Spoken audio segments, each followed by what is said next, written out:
Alors bonjour tout le monde, j'espère que vous allez bien. Ça fait un bout depuis que j'ai fait sortir ma troisième vidéo et à ma dernière épisode ou capsule, je vous ai promis de vous parler donc de mon calendrier de nettoyage interne qui m'a été transmis par mon naturopathe qui me suit et que je salue d'ailleurs si un jour il écoutera ou il visionnera ma chaîne. C'est Miguel Barthélémy et puis il est aussi de l'équipe d'Irène Grosjean. Alors malheureusement j'ai pas mon calendrier avec moi, mais je vous promets que je vais vous en parler donc à la prochaine, chose promise, chose due, à la prochaine vidéo. Mais aujourd'hui ça me tentait. Il fait tellement beau, on est au Canada, puis un soleil tapant après une pluie torrentielle. Donc on a l'impression que tout est nettoyé, tout est nouveau. La renaissance de la nature, ça nous touche tellement de l'intérieur. Ça nous revitalise, ça nous met dans une autre, disons, une zone de vibration qui est extrêmement élevée, qui fait en sorte que ça me réanime de l'intérieur. Alors voilà, j'espère que ce que je vais dire dans les minutes qui suivent vous sera utile. C'est le plus grand de mes objectifs.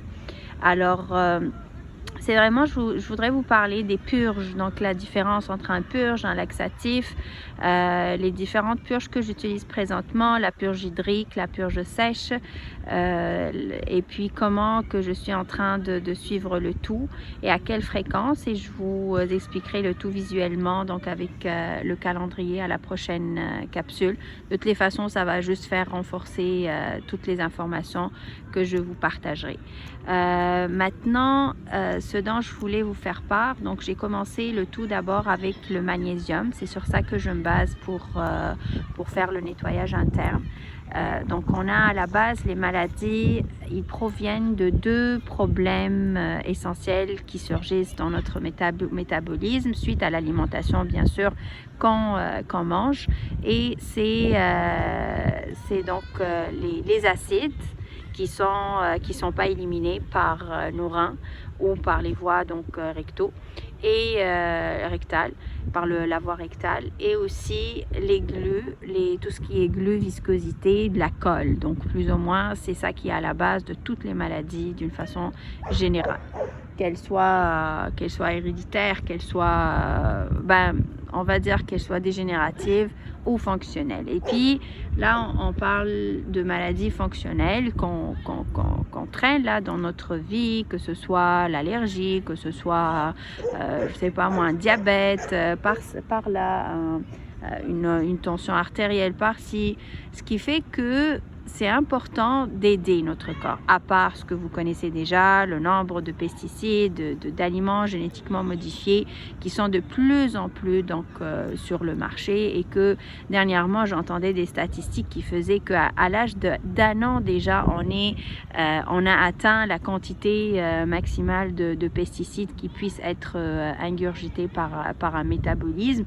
Oui, on a des mécanismes qui font en sorte qui nettoient le corps, mais ça n'empêche qu'il y a tellement de toxines qu'on fait rentrer dans notre alimentation. Il n'y a plus de cueillette, tout est pratiquement traité, tout est avec des pesticides, des fongicides, tout ce qui fait finalement à petite quantité, c'est pas énorme, mais à petite quantité, mais différents aliments, puis que toutes sont traités de la même façon chimique, ça fait en sorte qu'on a un corps qui n'arrive plus à s'en sortir et qu'il stocke dans ses réserves et dans ses nappes souterraines, qu'il n'y en a pas mis là. C'est la lymphe finalement, c'est elle qui va emmagasiner toutes ces poisons. Et c'est là où nos cellules baignent, et puis à un certain moment, nos cellules qui se multiplient à l'échelle de 1 milliard par seconde. Et si je me trompe, soyez pas frustrés, ça se peut que je me trompe sur le nombre, mais de toute façon, un grand nombre de copies qui se fait par seconde. Donc finalement, les copies se font erronées, et que nos cellules deviennent donc, et que les microbes dans lesquels baigne donc bien sûr la lymphe qui est engorgée de toxines, finalement, elle va leurs cellules, ils vont s'imprégner de ces toxines-là. Ils vont demander l'aliment qui va fabriquer les toxines. Oui, je le dis encore une fois, ils vont demander l'aliment qui va fabriquer les toxines. Et quand tu dis, ou je me dis, j'ai envie de manger des pâtes, j'ai envie de manger de la viande, j'ai envie, c'est pas un péché non plus, mais à quantité qu'on en a mangé et un manque d'équilibre entre végétal, fruits et cuit, ça fait en sorte qu'on a changé ce dont l'organisme a naturellement et normalement besoin de manger. Donc, on a changé notre nature et malheureusement, on n'a pas les enzymes pour s'en débarrasser de toutes ces toxines. On n'en a pas les mécanismes en place pour pouvoir se nettoyer lui-même. Il n'en est plus capable. Et même quand on jeûne, un jeûne, quand je dis un jeûne sec, dans le sens nocturne, tu manges pas toute la matinée jusqu'au coucher du soleil, mais par la suite que tu te gaves de sucre, que tu te gaves de pâtes, de sucre lent. D'ailleurs, l'idée des sucres lents, c'est après la Deuxième Guerre mondiale que les terrains, les terres, il n'y avait plus d'hommes pour travailler. Donc, c'était un remplacement au bon sucre, qui est le sucre des fruits, l'énergie de la terre, de l'air et du soleil dont on n'est plus capable parce que, personnellement, arrivé après mon voyage à l'âge de 20 ans, en immigrant vers une autre place, donc à l'âge de 20 ans, j'ai développé une allergie, mais une allergie horrible contre les fruits. Tous les fruits de pépins, je ne pouvais plus les manger, donc incluant les pommes que j'adorais, incluant les poires, incluant les pêches, tout ça me grattait, ça me gonflait, ça me faisait une irritation, finalement plein de boutons autour du visage, de la bouche, ça gonflait les lèvres. C'est incroyable, mais vrai. On se dit, mais d'où ça vient tout ça? C'est pas que le fruit que je suis allergique rendu, c'est que mon corps, il n'arrive plus à éliminer, il n'arrive plus à stocker ces toxines qui sont les pesticides, fongicides, tout ce qu'on vient de parler, et que c'est une alerte et il faut absolument changer donc d'aliment. Donc je me suis pas réveillée tout de suite, j'ai juste banni les fruits tel que mon médecin m'a dit, l'allergologue, et finalement je me rendais compte que je mangeais presque plus de fruits pendant l'hiver. Les légumes, la même chose, les légumes crus, c'est juste le cuit. Malheureusement, entre cuit et cru, on a une grande différence, c'est la nuit et le jour. On peut manger cru, on peut manger cuit, mais c'est à 10% peut-être de notre alimentation, genre une fois par semaine, une fois par mois, je dirais. Et pas dans un processus de guérison, de convalescence. C'est dans un processus de prise de conscience et que tu n'as pas de maladie, que tu te prends en main et en charge pour comment dirais-je, une prise de vitalisation, disons. Okay? Mais quand on est, comme mon cas, là, quand on a un kyste de 12 cm, il faut faire attention. Et puis pour moi, maintenant, c'est vraiment à 12 mois là, que je ne mange plus de cuit, que je fais très attention. Bon, je ne vous perds pas non plus, ça fait 8 minutes que je visionne. L'idée, c'est que les purges vont faire en sorte d'aller nettoyer la lymphe. Alors qu'un laxatif, c'est juste nettoyer le système intestinal pour évacuer. Mais on sait que nos intestins vont jusqu'à 10 mètres de longueur. Donc c'est long et c'est pas mal tassé. Donc c'est pas mal collé. Et c'est ce qui fait que ça va prendre du temps pour un nettoyage. Moi, le mien, c'était un nettoyage périodique pour 4 mois. Par la suite, j'ai une autre rencontre. Là, dernièrement aussi, je vous fais part, j'ai fait une échographie. Je ne sais pas les résultats. Ça aussi, peut-être, je le partagerai à la au prochain épisode. Donc, de nettoyage interne pour vous faire part, parce qu'à chaque fois que je finis ma consultation, je suis de plus en plus stressée. Mais c'est bon, on passe à travers. Donc là, je suis entre purges. On dit les purges, c'est nettoyer la lymphe et en même temps un purgatoire, c'est-à-dire la purge, elle peut être laxatif.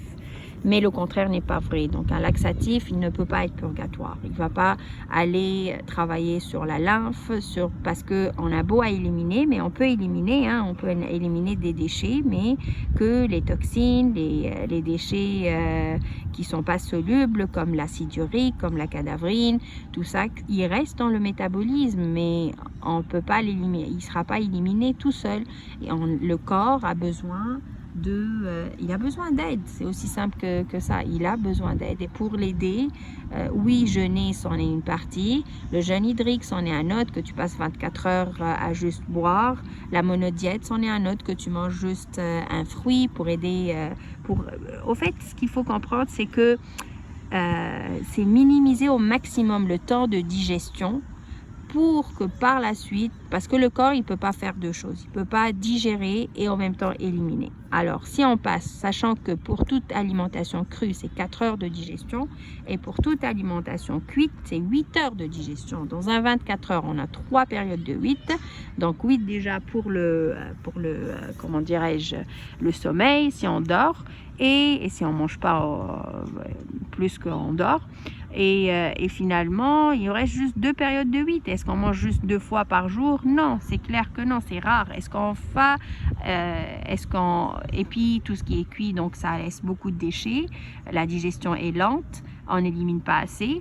Mais éliminer, ça ne veut pas dire aller une fois aux toilettes pour faire le numéro 2. Là, je vous ai pas les détails.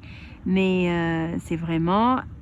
aller à chaque fois qu'on mange, il faut éliminer autant de fois qu'on mange. Donc si on mange 3-4 fois, tu dois éliminer 3-4 fois.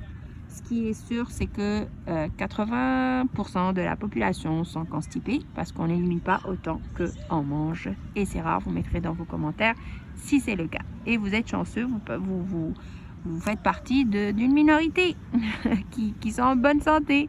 Parce que c'est ça, un bébé qui est né, qu'est-ce qu'on fait attention à quoi? Première chose, il respire. Deuxième chose, il s'alimente, on lui donne le sein. Et troisième chose, bien sûr, il élimine. Sa première élimination, on l'attend avec beaucoup de joie. Et bien sûr, le dodo, le sommeil. Et tout est interrelié, c'est un cercle, c'est-à-dire c'est 4 piliers d'une santé, d'une personne en bonne santé. Il ne faut pas passer à côté. Et voilà, donc un purgatoire, il va éliminer les toxines. Il ne va pas juste faire en sorte de nettoyer l'estomac, même si les premiers jours, ça fait éliminer beaucoup de nourriture. On les voit là partir dans les selles. Mais par la suite, il attaque la lymphe et c'est ce qu'on veut. On veut arriver à cette étape où il est capable. Donc ça prend du temps. Ça prend du temps parce qu'on a déjà un héritage depuis qu'on est dans le ventre de notre maman. Bien sûr, l'enfant baigne, il grandit dans la lymphe de sa mère et si elle est pleine de toxines, il va s'imprégner de ces toxines, il va les hériter, il va descendre avec, il va faire des diarrhées, des fièvres pour essayer d'éliminer. Mais nous, bien sûr, en bon savant, on va les arrêter par des vaccins, par des calmants, par des antifièvres. Et ce qu'il faut pas, il faut absolument laisser le corps faire son nettoyage, son élimination. Il faut de la patience, il ne faut pas travailler dans un monde où tout roule à grand V, vitesse grand V. Bon, je rentre dans plein de parenthèses. Donc c'est ça la différence. Je voulais vous dire qu'un purgatoire et un laxatif, ça fait le jour et la nuit. Un, il travaille juste sur le nettoyage intestinal de surface et l'autre, il va travailler sur les deux. Et les deux que j'utilise présentement, c'est le magnésium, donc hydroxyde, chlorure et le sel d'Epsom, qui est aussi une autre forme de chlorure de magnésium, l'hydroxyde de magnésium et le sulfate de magnésium qui est aussi appelé sel d'Epsom. C'est sur ça que je me base pour mon nettoyage hydrique, donc une journée de liquide. Par la suite, je prends mes purgatoires, les purges. Et par la suite, la reine des huiles, la sèche, la purge sèche, c'est celle à l'huile de ricin. Et voilà, sur ce, je vous souhaite une agréable journée. J'espère que ce n'était pas trop long. Et je vous reviens avec bien sûr les détails de ma purge hydrique et de ma purge sèche. Et comment je les applique et pour quelles raisons. et la différence. Il faut bien comprendre le pourquoi du pourquoi du pourquoi, sinon on lâche prise et on commence à juste nier soi, à se soigner sans vraiment aller au fond des choses. Bien sûr, tout ça dans des maladies fonctionnelles. Des fois, on n'a pas le choix. Toutes les maladies sont guérissables, mais malheureusement pas tous les malades, comme dit Irène Grosjean.